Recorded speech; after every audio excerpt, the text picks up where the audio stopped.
Radio Rahim with Conor Benn. Can't believe I bumped into you as you just arrived because the news has just arrived. Also, that this second fight is on. We talked after the press conference. We spoke about that fight, but now that it is officially and has been announced, what are you feeling inside? Yeah, just excited to go in there and right my wrongs. You know, experience was gained, lessons learned, and just excited to go in there and correct the wrongs, make amends.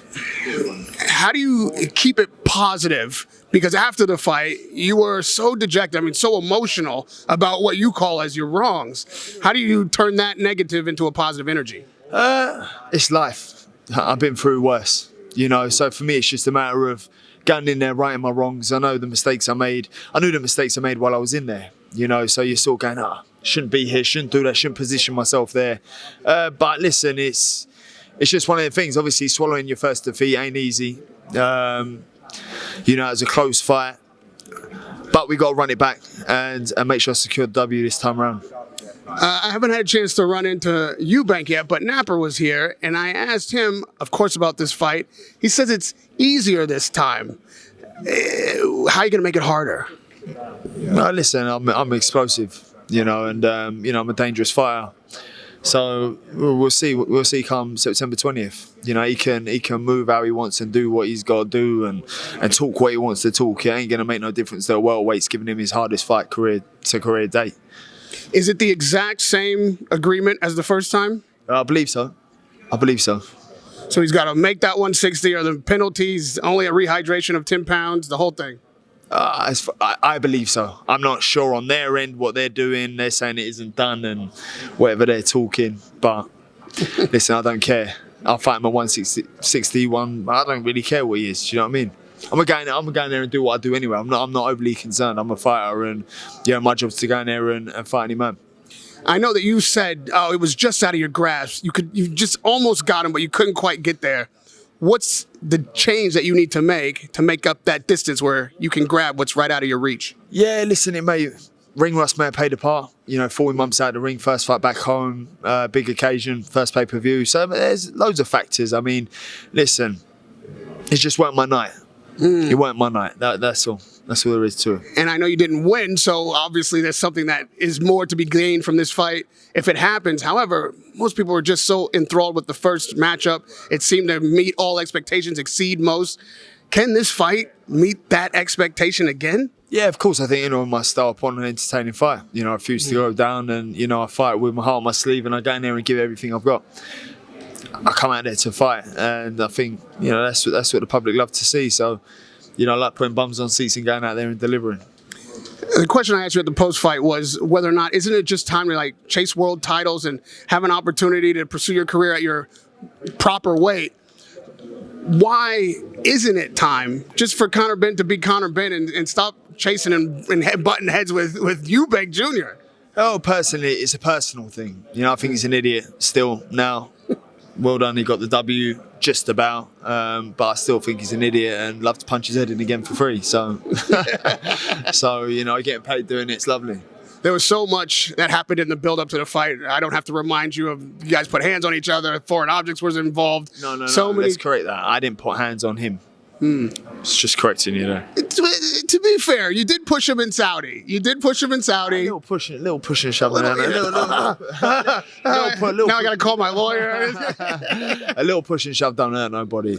Okay, but are we expecting that type of build-up this time? Is it going to be more, couth, or is it going to be worse? Listen, we'll see what happens. I can't predict anything. I don't even know what I'm going to do. You know, until I'm there. We saw that the commission is pulling Eubank up about this sauna suit situation and how he lost the weight. What are your thoughts on that? It's his fault for being unprofessional and not making the weight.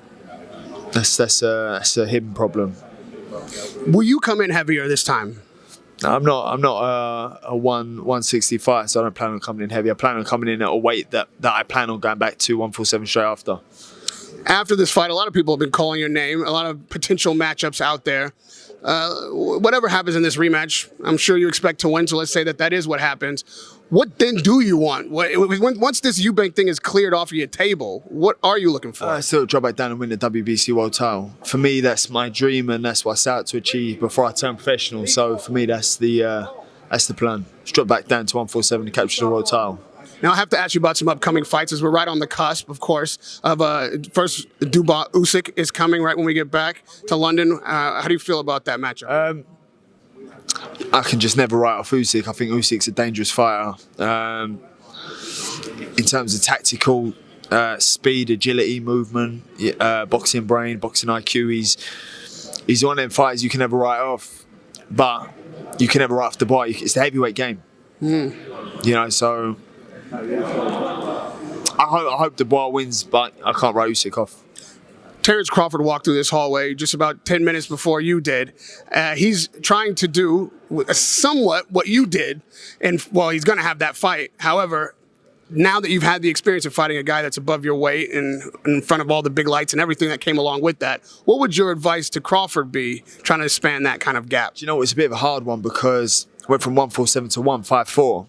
Fought twice at 154. Hitting them with the same shots I would hit 147 fighters with, and they don't go over. So they absorb the shots better. And I saw the same with Crawford, going up from 147, coming out of knockout streaks to then 154 against Madrimov, and it just not having the same effect.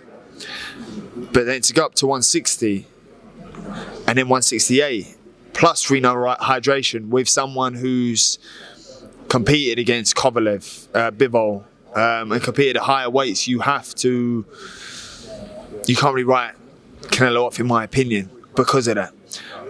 As far as skill set goes, you don't get much better than Crawford, but it is a massive difference going up in weight, huge difference, noticeably. You know, I experienced it firsthand.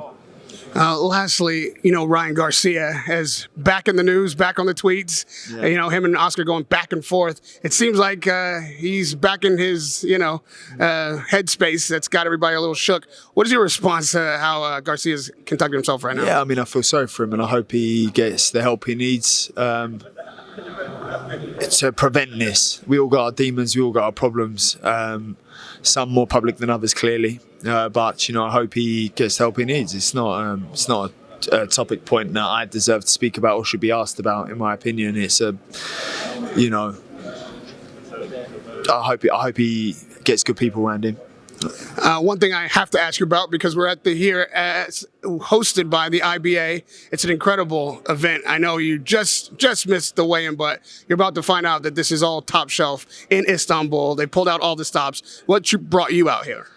Just come out here for the IBA, see what they're doing. They're doing amazing things. So just excited to see what they're doing. And by the looks of it, it's amazing. We got Rolly Romero right here. We're just talking about Garcia. Fight, man. What's happening? Good, I love your shit, man. Man. I love your shit. I love his shit, man. It's good. Yeah, no, man. Really entertaining fight, especially with Eubank, man. Yeah, I appreciate it. Dude, Eubank way bigger than you, man. Because I know how big, how much bigger he is than I me. thought you were bigger than me, though. You're smaller than me, bro. I'm bigger than you. Where? It looks like a face-off to me. No, you know he's gonna steal that, didn't you? And he's gonna put a face off and start all that shit. 1,000%. Yeah. You know, 100% that's what he's doing. gonna happen. As it happens, though, you fancy coming to the UK? Of course, I fancy coming to the UK. I want to. Hey, when's the next fight in UK? I want to go in August, anyways.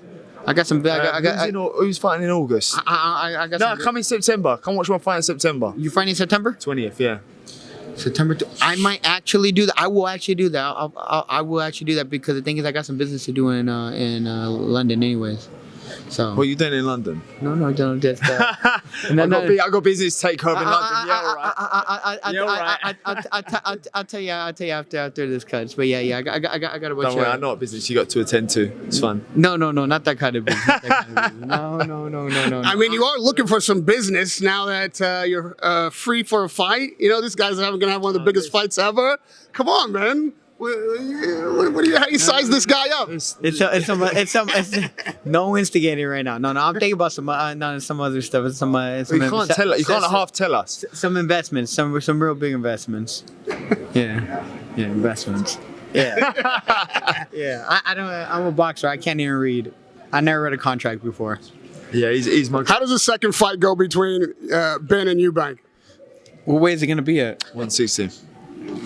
Damn, bro, that's crazy, bro. Dude, No, I ain't 160. I know. No. I'm talking about him. Yeah.